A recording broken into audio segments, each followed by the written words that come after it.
No Evangelho de João, capítulo 15, versículo 16. João 15, 16. Nós faremos a leitura, não dá para... Não dá não.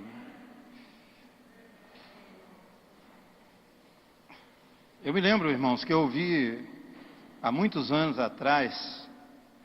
Eu saí de Brasília em 78. Estou voltando para lá amanhã, se Deus quiser. Voltando lá amanhã, né? Mas uma vez nós ouvimos uma palavra sobre a questão de leitura da Bíblia. Naquele tempo não existia data show ainda. A maioria das igrejas tinham o privilégio de escolher a tradução que quisesse. Cada um tinha a Bíblia na tradução que queria. Não existia a linguagem de hoje, a gente estava começando a linguagem de hoje. E algumas outras traduções. Mas as que tinham mais era revista e corrigida e a revista e atualizada. Na nossa igreja, segunda do plano piloto, que eu pastoreei por algum tempo, nós pedimos aos irmãos para todos levarem a mesma tradução, preferentemente. Para que, geralmente, nós líamos muitos textos durante a mensagem, como vai ser hoje também. E então, nós pedimos que os irmãos levassem os textos mais parecidos, ou então, o irmão que não tivesse com o texto que era sugerido, que ele lesse na Bíblia do outro irmão que tinha. Porque só a leitura da Bíblia, por si só, já é uma poderosa mensagem. Quando a igreja lê com entusiasmo, quando a igreja lê com pontuação, aqui tem muitos professores de português, tem muita gente que entende, né, desse tipo de coisa. Se a gente lê certo a Bíblia, só a leitura já é uma grande mensagem. Então nós temos ali no quadro e poderemos então ler juntos essa palavra que está ali. Vamos deixar as Bíblias e vamos ler o que está ali no quadro. João capítulo 15, verso 16. Aquele versículo que está ali. Amém? Juntos. Não me escolhestes vós a mim, mas eu vos escolhi a vós e vos nomeei, para que vades e deis fruto, e o vosso fruto permaneça, a fim de que tudo quanto em meu nome pedirdes ao Pai, Ele vô-lo conceda. Amém. Amém. Eu vos escolhi, eu vos nomeei, para que vades e deis fruto, e o vosso fruto permaneça, a fim de que tudo quanto em meu nome pedirdes ao Pai, Ele vô-lo conceda. Eu já disse nas poucas vezes que falei à igreja, que eu tenho sido encorajado nestes últimos tempos, talvez de 3 meses para cá, a pensar muito séria e profundamente na questão da oração.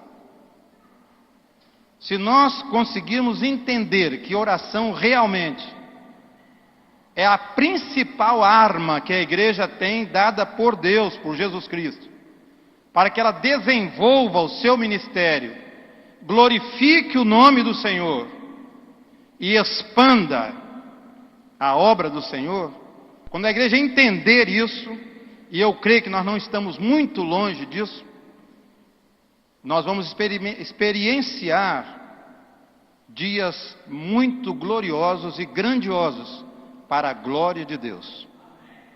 Nós não seremos um grupo de irmãos sectaristas. Não, a minha igreja é a Igreja Batista do Aquidabã.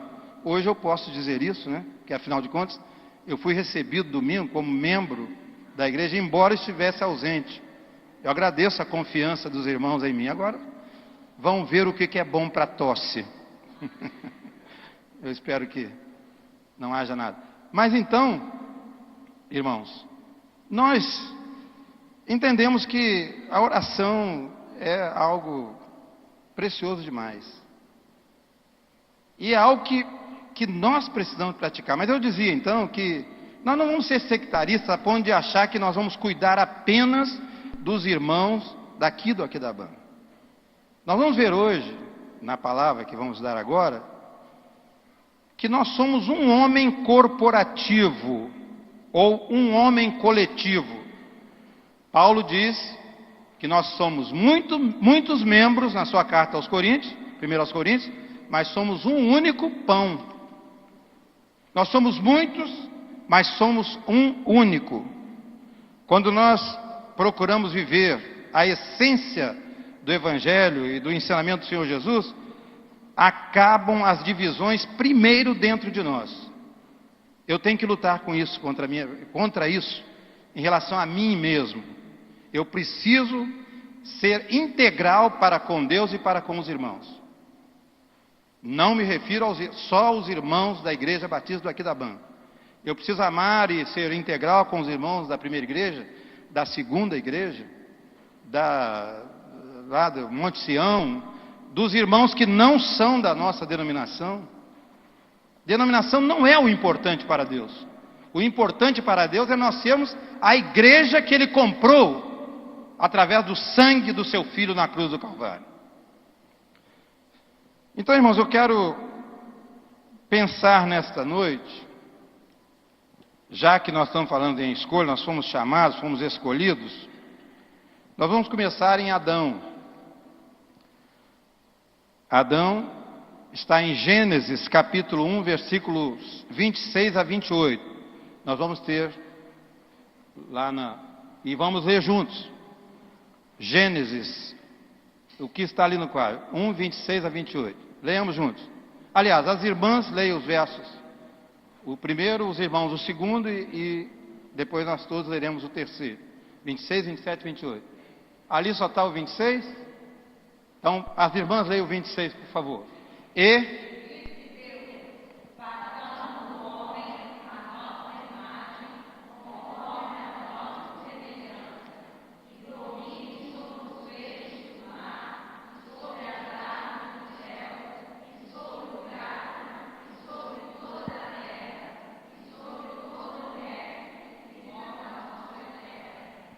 Homens.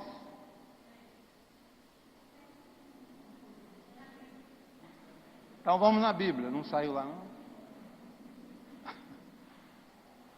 Já está, vamos lá. E criou Deus o homem, à sua imagem, a imagem de Deus o criou, homem e mulher os criou, juntos o 28. E Deus os abençoou, e Deus lhes disse: frutificai e multiplicai-vos, e enchei a terra, e sujeitai-a, e dominai sobre os peixes do mar, e sobre as aves dos céus, e sobre todo o animal que se move sobre a terra. Deixa esse versículo um pouquinho ainda. Lá nas duas primeiras linhas. E Deus os abençoou, e Deus lhes disse: frutificai, multiplicai-vos, enchei a terra e sujeitai-a. Então Deus escolheu Adão e deu esta ordem expressa a ele e a Eva. Mais tarde ele ia formar Eva da costela de Adão. Eles deveriam frutificar, multiplicar, encher a terra e sujeitar essa terra. O homem, como coroa da criação, a imagem, semelhança de Deus, ele também tinha o poder dado por Deus para exercer esse domínio sobre os outros demais itens da criatura, da criação de Deus. E o homem cumpriu. Bem ou mal, ele cumpriu essa ordem. Ele frutificou, multiplicou, encheu a terra, e com a multiplicação dos seres humanos também se multiplicou o pecado. E nós sabemos que no capítulo 11 de Gênesis nós temos, aliás, a partir do capítulo 6 de Gênesis, nós temos a história de Noé. E Deus então destruiu toda a criação que Ele havia criado, apenas separando casais, para ficar na arca de Noé. E Ele destruiu então toda aquela criação, porque o pecado entristeceu o coração de Deus. E sempre o pecado entristece o coração de Deus. Nunca foi e nem será diferente. E o que alegra o coração de Deus é que nós nos convertamos dos nossos pecados. É que nós nos arrependamos dos nossos pecados. É que nós nos voltemos ao Senhor, reconhecendo que em nós mesmos nós somos inteiramente negativos, seja quem for que possamos ser. Não importa a condição de cada um de nós. Se nós formos achados em nós mesmos, nós somos um zero à esquerda. Ainda que tenhamos títulos, ainda que façamos mensagens maravilhosas, ainda que cantemos muito bem, ainda que façamos tudo muito bem, mas se nós fizermos isso pensando apenas na nossa glória ou no nosso nome, ou para preservar a nossa pessoa, e não glorificando ao Senhor, e não exaltando o Senhor, porque a Bíblia diz que Deus não divide a glória com absolutamente ninguém. A glória é do Senhor. E nós nos apanhamos muitas vezes querendo a glória para nós. E quando as pessoas não nos reconhecem, quando as pessoas não nos elogiam, quando as pessoas não dizem, poxa, você fez foi um grande sermão que você pregou, como você canta bem, como você ora bem, como você faz tudo bem na igreja. A gente fica gordo, né? E às vezes não glorifica o nome do Senhor. E às vezes até não é muito bom esses elogios, não.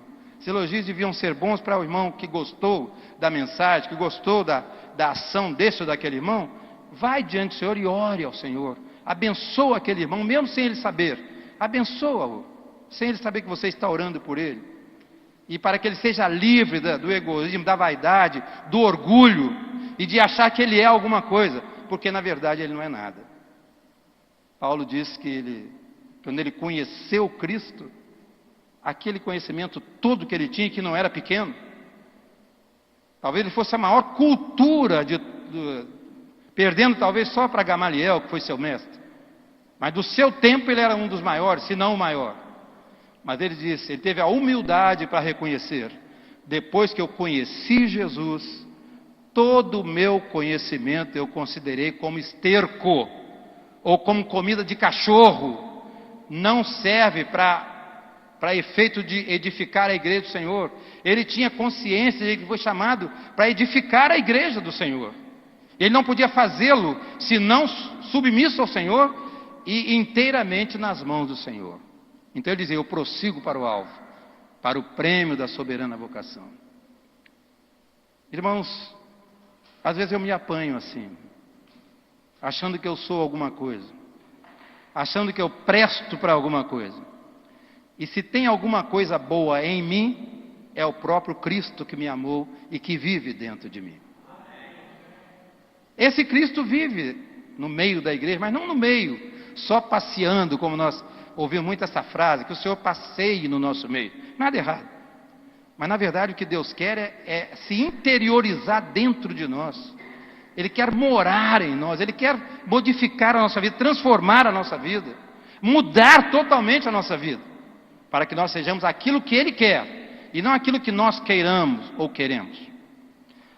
Então, por causa de multiplicar o pecado, a ordem que foi dada ao Senhor lá, nesses 3 versículos que lemos, especialmente no último, enchei a terra, multiplicai-vos, enchei a terra.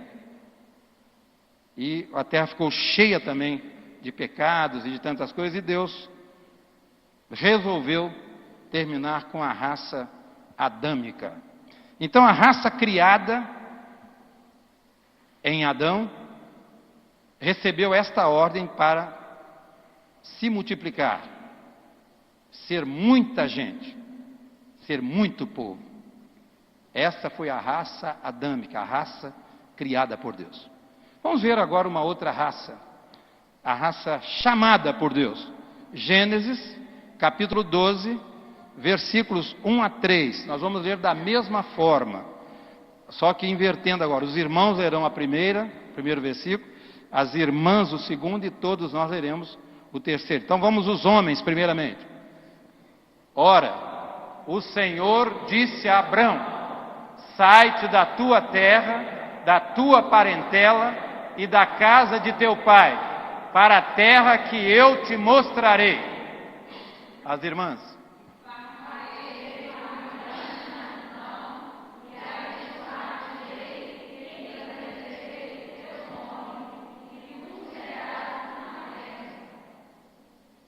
e far-te-ei. Faltou um versículo, mas tudo bem. E abençoarei o que te abençoarem, e amaldiçoarei os que te amaldiçoarem, e em ti serão benditas todas as famílias da terra. Então, a ordem dada por Deus a Adão, que era o pai da raça criada, foi para ele crescer e multiplicar. Mas aquela raça não agradou o Senhor, e Deus precisou tomar uma medida cirúrgica, a ponto de destruir tudo o que ele havia criado, todos os homens, ficando apenas Noé. E então vem Abraão, e nós podemos chamar Abraão de o pai da raça chamada. Nós sabemos a história dele, a grande maioria dos irmãos sabe, que eu creio que a grande maioria dos irmãos que está aqui sabe, que Abraão morava lá em Ur dos Caldeus, lugar de ídolos, de idolatria. Foi Deus buscou Abraão lá, Abrão, né? Buscou Abrão de lá daquele lugar e falou essas palavras para ele: "Sê tu uma bênção". Então a raça chamada por Deus é para ser uma bênção. E Abraão foi amigo de Deus. E Abraão foi obediente a Deus. E Abraão procurou servir a Deus, como homem falho, como era, como nós. Ele também, com medo de perder Sara, né, que era muito bonita, quando ele foi para outra terra, ele falou: "Olha, você vai fazer um favor, vai livrar a minha pele, por favor, e a sua também. Não diga que você é minha esposa, que você é bonita demais, eles vão querer me matar, então diga que você é minha irmã". Não foi uma mentira completa, porque na verdade Sara tinha um parentesco com ele. Mas o próprio rei percebeu que ele era marido de Sara, por causa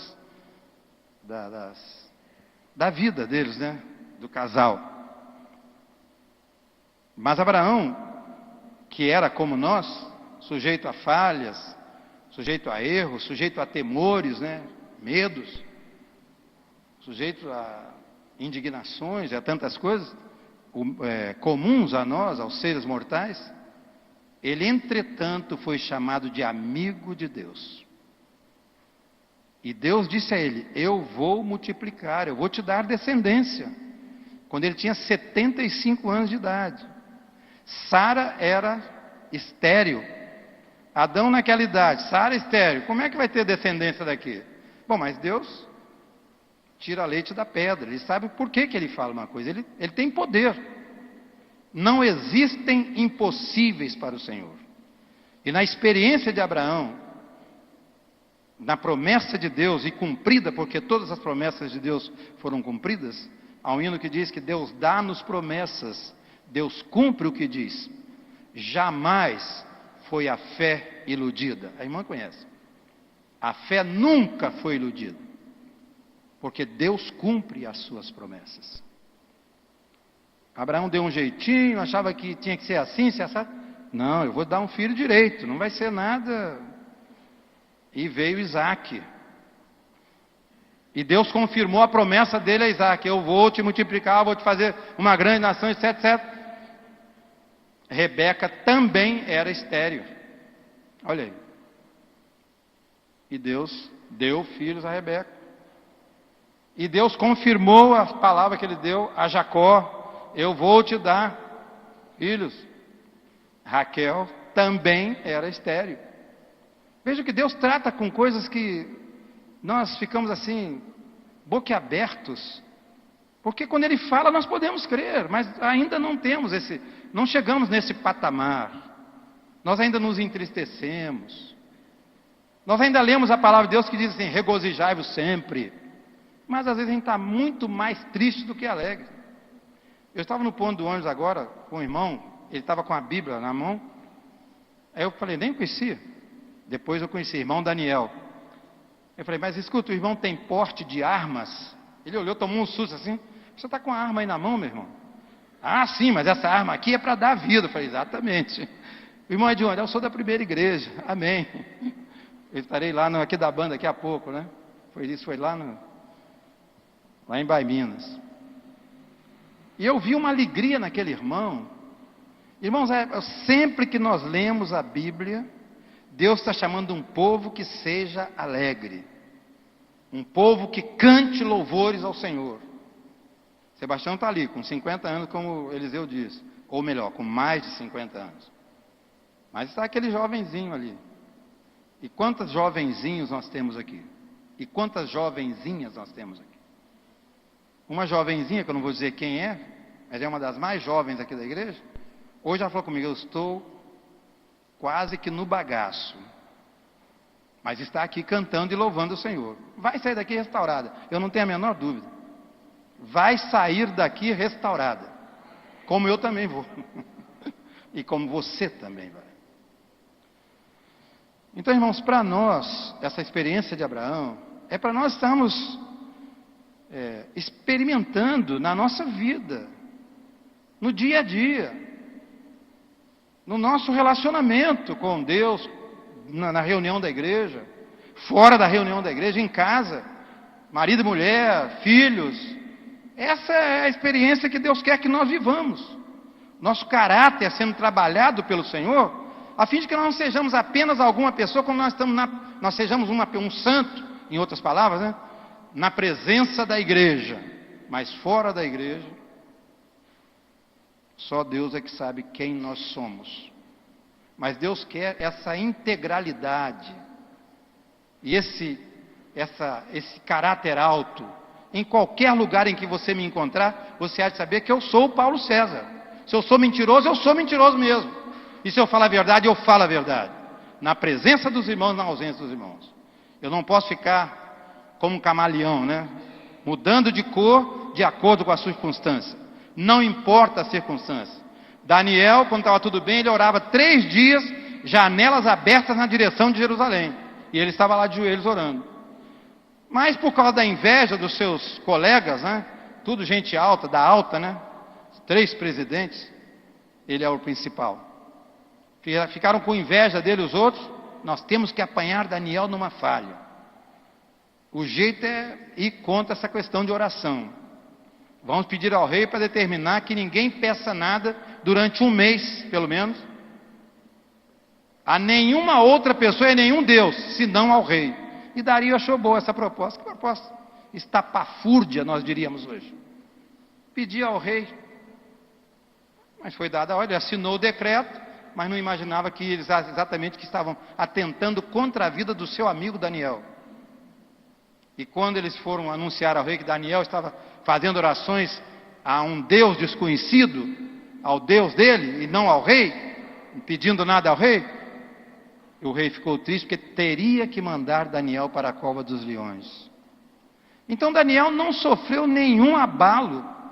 Se ele já orava 3 dias por dia, 3 vezes por dia, antes da ordem para não orar, ele tinha um compromisso antes de tudo com Deus. Ele queria ser fiel ao rei, mas antes de tudo ele era fiel ao Deus do céu e da terra. Então eu vou continuar orando. Vou morrer, vou ser comido pelos leões, mas os leões vão comer um servo de Deus que não para de orar, nem diante da morte. E Deus o livrou dos leões. Nós sabemos a história. Irmão, eu preciso permitir que Deus trabalhe esse caráter em mim. Não importam as circunstâncias. Cantamos um hino que diz assim: não importam as circunstâncias, não tem? Não importam as circunstâncias. Não importa as circunstâncias. Eu sou crente, eu sou servo do Senhor, eu vou morrer, mas eu vou morrer sendo servo do Senhor. Quantos foram lançados na fogueira? Quantos foram lançados às feras? E tinha uns heróis cristãos que quando o leão estava assim meio sonolento, não queria comer, ele instigava o leão: vem, me come logo, eu quero ir logo para o Senhor. Meus irmãos, esse tempo não chegou, mas nós devemos nos preparar, porque o anticristo vai se manifestar, e ele vai perseguir a igreja do Senhor, e nós somos a igreja do Senhor, para a glória dele, do Senhor. Então a raça chamada foi dada esta ordem: sê tu uma bênção. E num certo sentido nós somos filhos de Abraão, porque quando Jesus salvou Zaqueu, lá em Lucas capítulo 19, não é? E Zaqueu desceu quase escorregando e caindo da árvore, aquela alegria de quando ele pensava que Jesus não o conhecia, mas quando Jesus passou debaixo, ele disse: Zaqueu, desce depressa, eu quero ser hospedado por você hoje. Ele desceu correndo, e no final Jesus Cristo disse o quê? Este também é filho de Abraão, é filho da fé. Ele foi transformado por Jesus Cristo. Nós fomos transformados por Jesus Cristo. É por isso que eu preciso cantar. É por isso que eu necessito glorificar o nome do Senhor. E parar de reclamar muito. Parar de murmurar. Parar de falar do irmão. Parar de falar desse. Parar de falar daquele. Como a gente fala das pessoas sem nenhum temor. É falta realmente do temor de Deus na nossa vida. Mas o Senhor está trabalhando e há esperança ainda para nós. Então essa foi a raça chamada, nós chamados em Abraão. Vamos ver agora o outro texto.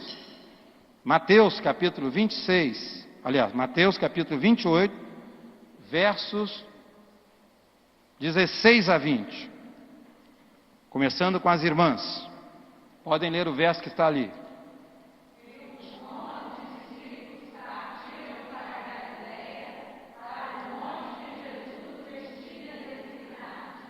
Homens, e quando o viram, o adoraram, mas alguns duvidaram. Irmãs,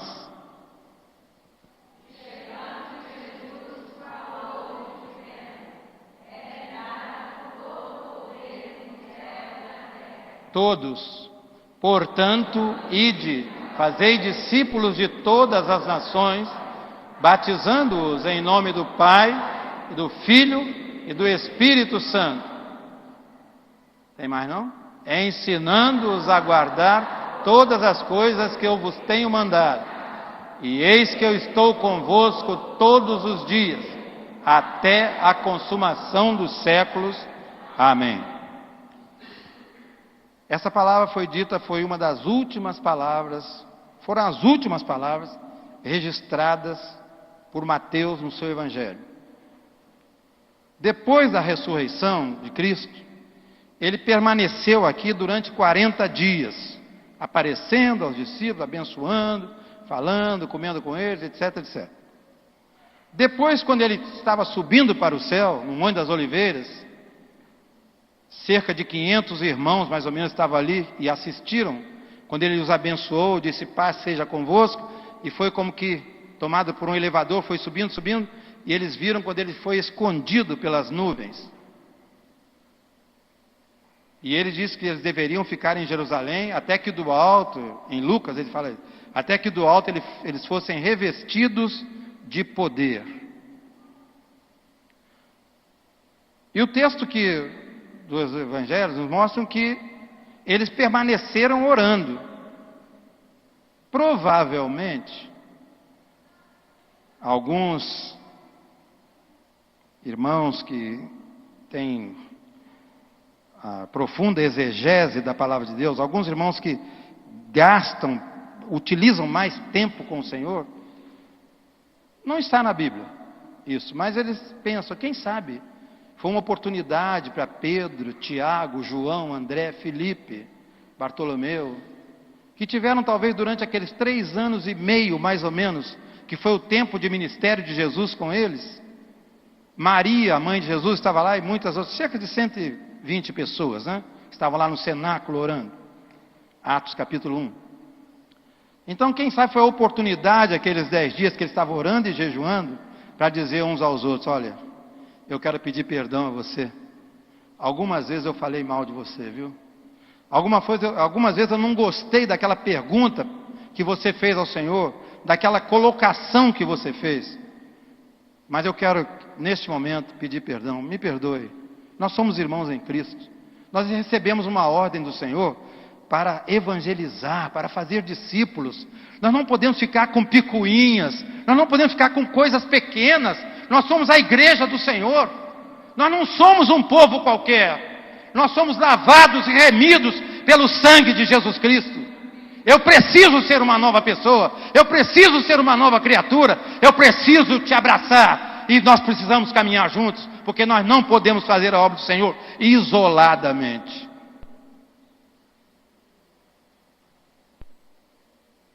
Fazei discípulos de todas as nações. Então a ordem ao homem corporativo, que é a igreja não é uma pessoa só.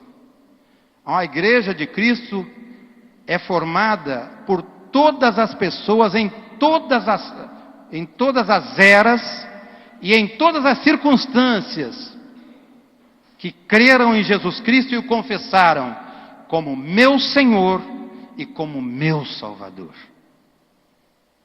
Eu te amo, Jesus, porque o Senhor morreu na cruz por mim. Eu ouvi muito, cantei muito essa tarde aquele hino. Ó, como foi que meu Jesus assim sofreu na triste cruz. Não só na cruz, mas no jardim agonizou e foi por mim. Ali na cruz, foi ali que ele sofreu por mim e por você. Nós vamos pensar que Jesus sofreu apenas por mim ou por algumas pessoas, ele sofreu por todos nós. E nós queremos abrir mão de todas as coisas que possam nos impedir, nos atrapalhar de servir ao Senhor, de evangelizar, de cantar, de orar, de buscar os irmãos que não podem vir, aquela relação enorme que todos os domingos nós lemos no boletim. Irmãos e irmãs, às vezes ficam só ali no boletim. Eu sei que os diáconos têm feito o esforço nesse sentido, outros irmãos. Há irmãos que estão começando a orar e vão orar todos os dias da semana. Quem sabe nós vamos ter no domingo a reunião de todos esses grupos que oram no domingo para estar aqui às 6 horas da manhã. Depois nós tomamos o café junto, orando, tomar o café e depois continuar na escola dominical. Nós necessitamos orar mais. E que esta oração me quebrante, que esta oração me faça ver que eu preciso do Senhor e preciso dos irmãos. Eu não posso viver sem você. Somos o corpo de Cristo. E a raça nova, ao novo homem, conforme 2 Coríntios 5,17. Falemos juntos? Quem está em Cristo é a nova criatura, as coisas velhas já passaram, eis que tudo se fez novo. Nós queremos que essas coisas velhas se passem, para que nós sejamos ministros do Senhor, embaixadores do Rei, e sirvamos ao Senhor, e sirvamos à igreja do Senhor. Então ela recebeu esta ordem: fazei discípulos de todas as nações. Agora nós vamos fazer discípulos novos, vamos trazer para aqui. E eles vão ter experiências as mais extraordinárias com o Senhor. Porque o Senhor vai falar cada dia a mim. E vai costurar uma nova história na minha vida. Um novo esplendor vai brilhar em mim. Aquele sol da justiça que brilha, como diz lá em Malaquias, capítulo 4, né? Sobre vós nascerá o sol da justiça. E nós, como bezerros, estaremos naquela alegria de exaltação do nome do Senhor. E as pessoas vão ver que existe uma alegria nova e renovada nos servos de Deus, porque cada dia nós experimentamos Cristo. Cada dia nós não abrimos mão do Senhor. E Ele vai crescer em nós. E nós vamos crescer nele, para a glória dEle, para a honra dEle, para a alegria dEle e para a salvação de muitas vidas. Em nome de Jesus. Amém.